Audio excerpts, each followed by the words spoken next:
ಎಲ್ಲರಿಗೂ ನಮಸ್ಕಾರ. ಪೂಜಲ್ ಅಡುಗೆ ಮನೆಗೆ ಸ್ವಾಗತ. ಇವತ್ತು ನಾನಿಲ್ಲಿ ಬಿಸಿಬೇಳೆಭಾತ್ ಮಾಡ್ತಾಯಿದ್ದೀನಿ. ಅದಕ್ಕೆ ನಾನಿಲ್ಲಿ ತರಕಾರಿನಾಗಲೇ ಕಟ್ ಮಾಡಿಬಿಟ್ಟು ತೊಗೊಂಡಿದ್ದೀನಿ. ಕ್ಯಾರೆಟು, ಬೀನ್ಸು ಮತ್ತು ಆಲೂಗಡ್ಡೆ, ಹಸಿ ಬಟಾಣಿನ ನಾನಿಲ್ಲಿ ತೊಗೊಂಡಿದ್ದೀನಿ. ನೋಡ್ತಾ ಇದ್ದೀರಾ, ಈ ಥರ ಕಟ್ ಮಾಡಿ ತೊಗೊಂಡಿದ್ದೀನಿ. ಇಲ್ಲಿ ಹುಣಸೆಹಣ್ಣನ್ನು ನಾನು ಮುಂಚೆನೇ ನೆನೆಸಿಟ್ಟಿದ್ದೀನಿ, ಆಮೇಲೆ ತೋರಿಸ್ತೀನಿ ನೆಕ್ಸ್ಟ್ ಏನೊಂದು ಪ್ರೋಸೆಸ್ ಅಂತ. ಅಕ್ಕಿನ ನನಗೆ ಎಷ್ಟು ಬೇಕೋ ನೋಡಿಕೊಂಡು ನಾನಿಲ್ಲಿ ಅಕ್ಕಿನೂ ಕೂಡ ತೊಗೊಂಡಿದ್ದೀನಿ.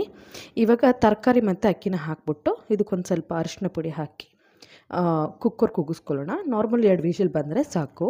ನೆಕ್ಸ್ಟ್ ಪ್ರೋಸೆಸ್ ಏನಂತ ನೋಡ್ಕೊಂಬರೋಣ.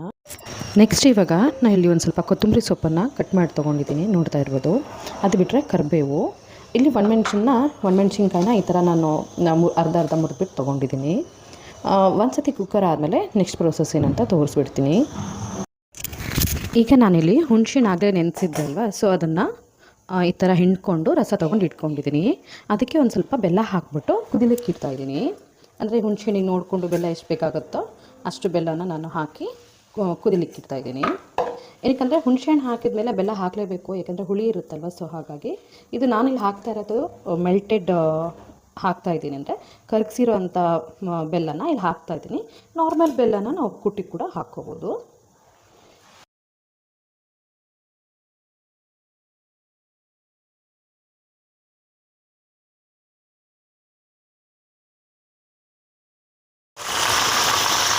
ನೋಡ್ತಾ ಇದ್ದೀರಲ್ವ, ಒಗ್ಗರಣೆಗೆ ನಾನು ಹುಣಸೆಹಣ್ಣು ಬೆಲ್ಲದ ಮಿಶ್ರಣ ಹಾಕಿ ಚೆನ್ನಾಗಿ ಕುದಿಯಕ್ಕೆ ಬಿಟ್ಟಿದ್ದೀನಿ. ಇದು ಕುದಿಲಿ. ಅದಕ್ಕೆ ನೆಕ್ಸ್ಟ್ ನಾನಿಲ್ಲಿ ಬಿಸಿಬೇಳೆಭಾತ್ ಪೌಡ್ರ್ ಇದೆಯಲ್ಲ, ಬಿಸಿಬೇಳೆಭಾತ್ ಪೌಡ್ರು ಕೂಡ ಹಾಕ್ತಾಯಿದ್ದೀನಿ. ಇಷ್ಟು ಬೇಕಾಗುತ್ತೆ ಬಿಸಿಬೇಳೆಭಾತ್ ಪೌಡ್ರು. ಅದಾದಮೇಲೆ ಇನ್ನು ಖಾರದ ಪುಡಿ ಹಾಕ್ತಾಯಿದ್ದೀನಿ. ನಾನು ಆಗಲೇ ಹೇಗಿದ್ದು ಅರಿಶಿನ ಪುಡಿ ಹಾಕಿ ಕುದಿಸಿರೋದ್ರಿಂದ ನಾನಿಲ್ಲಿ ಹಾಕ್ತಾಯಿಲ್ಲ, ಏನಂದ್ರೆ ಅರಿಶಿನ ಪುಡಿ ಹಾಕ್ತಾಯಿಲ್ಲ. ಸೊ ಖಾರಕ್ಕೆ ಎಷ್ಟು ಬೇಕು ನೋಡಿಕೊಂಡು ಖಾರ ಪುಡಿನೂ ಹಾಕಿದ್ದೀನಿ. ಇದೆರಡು ಇದು ಚೆನ್ನಾಗಿ ಕುದಿಲಿ ಇವಾಗ. ಅಂದರೆ ಗಮ್ ಅನ್ನೋದೇನು ಬಿಸಿಬೇಳೆಭಾತ್ ಸ್ಮೆಲ್ ಆಗಿರ್ಬೋದು, ವಾಸನೆ ಆಗಿರ್ಬೋದು, ಅಥವಾ ಅದೇನು ಅರೋಮಾ ಅಂತ ಹೇಳ್ತೀವಿ ಬಿಟ್ಕೊಳ್ಳುತ್ತೆ ಚೆನ್ನಾಗಿ. ಅದನ್ನು ಚೆನ್ನಾಗಿ ಹುಣಸೆಹಣ್ಣು ಜೊತೆ ಕುದ್ದಾಗ ಅದು ರುಚಿ ಇನ್ನೂ ತುಂಬ ಚೆನ್ನಾಗಿ ಬರುತ್ತೆ. ಈಗ ರುಚಿಗೆ ತಕ್ಕಷ್ಟು ಉಪ್ಪನ್ನು ಹಾಕ್ತಾಯಿದ್ದೀನಿ.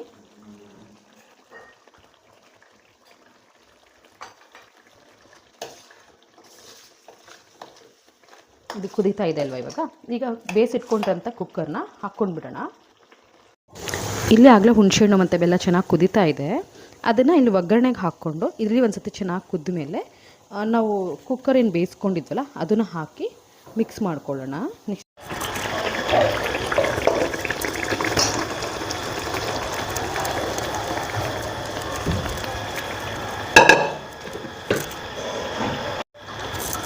ಇವಾಗ ಹಾಕಿ ನೀಟಾಗಿ ಮಿಕ್ಸ್ ಮಾಡ್ಕೊಂಡ್ಬಿಡೋಣ ಒಂದು ಸತಿ. ಇದಕ್ಕೆ ಇನ್ನೂ ಒಂದು ಸ್ವಲ್ಪ ನೀರು ಬೇಕಾಗತ್ತೆ, ಯಾಕಂದರೆ ಎಲ್ಲರಿಗೂ ಗೊತ್ತಿರೋ ಹಾಗೆ ಬಿಸಿಬೇಳೆಭಾತು ಸ್ವಲ್ಪ ನೀರಾಗಿರುತ್ತೆ. ಇಲ್ಲಿ ನಾನು ಕಾಸಿರೋಂಥ 2 ಲೋಟದ ನೀರನ್ನು ಹಾಕ್ತಾಯಿದ್ದೀನಿ, ಹಾಕಿ ಕುದಿಸ್ತಾ ಇದ್ದೀನಿ. ಇದು ಒಂಚೂರ ಚೆನ್ನಾಗಿ ಕುದ್ಮೇಲೆ ಇದಕ್ಕೆ ನಾವು ಬೂಂದಿ ಬರುತ್ತಲ್ವ, ಸೊ ಬೂಂದಿ ಹಾಕ್ಕೊಂಡು ತಿಂದರೆ ತುಂಬ ಚೆನ್ನಾಗಿರುತ್ತೆ.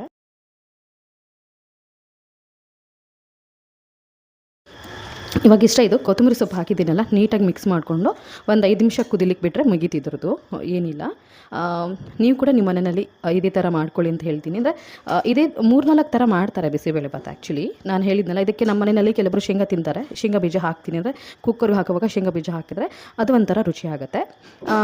ಕೆಲವೊಬ್ರು ಎಲ್ಲರ ಮನೇಲಿ ಗೊತ್ತಲ್ವ, ಕೆಲವೊಬ್ರು ತಿನ್ನೋರು ಇರ್ತಾರೆ, ಇನ್ನು ಕೆಲವೊಬ್ರು ತಿಂದೇ ಇರೋರು ಇರ್ತಾರೆ. ಸೊ ಹಾಗಾಗಿ ಅದು ಪ್ರಿಫರೆನ್ಸ್ ಮೇಲೆ ನೋಡ್ಕೊಂಡು ಮಾಡ್ತಾಯಿರ್ತೀನಿ. ಕೆಲವೊಂದು ಟೈಮ್ ಹಾಕ್ತೀನಿ, ಕೆಲವೊಂದು ಟೈಮ್ ಹಾಕಲ್ಲ. ಸೊ ಇಷ್ಟೇ, ಮೆಥಡ್ ಏನಿಲ್ಲ. ಸೊ ಇದು ನಾನು ನಮ್ಮನೇಲಿ ಮಾಡೋ ಒಂದು ಮೆಥಡ್ ಅಷ್ಟೇ. ಸೊ ಇದಕ್ಕೆ ನವಿಲುಕೋಸು ಸಿಗುತ್ತೆ, ಬೆಂಗಳೂರು ಸೈಡೆಲ್ಲ ನಮ್ಮ ಕಡೆ ಸಲ ನವಿಲುಕೋಸು ಸಿಗುತ್ತೆ. ನನಗೆ ನವಿಲುಕೋಸು ಸಿಗಲ್ಲ, ಸೊ ನವಿಲುಕೋಸು ಹಾಕ್ತಾಯಿಲ್ಲ. ನವಿಲುಕೋಸು ಹಾಕಿದರೆ ಅದು ಕೂಡ ತುಂಬ ಚೆನ್ನಾಗಿ ರುಚಿಯಾಗಿ ಬರುತ್ತೆ. ಸೊ ನನಗಿಲ್ಲ, ಸೊ ಹಂಗಾಗಿ ನಾನು ಹಾಕ್ತಾಯಿಲ್ಲ. ಇಷ್ಟೇ. ನೆಕ್ಸ್ಟ್ ಟೈಮ್ ಮತ್ತೆ ಇನ್ನೊಂದು ಒಳ್ಳೆ ಎಪಿಸೋಡ್ ಜೊತೆಗೆ ಸಿಗ್ತೀನಿ. ಎಲ್ಲರಿಗೂ ನಮಸ್ಕಾರ.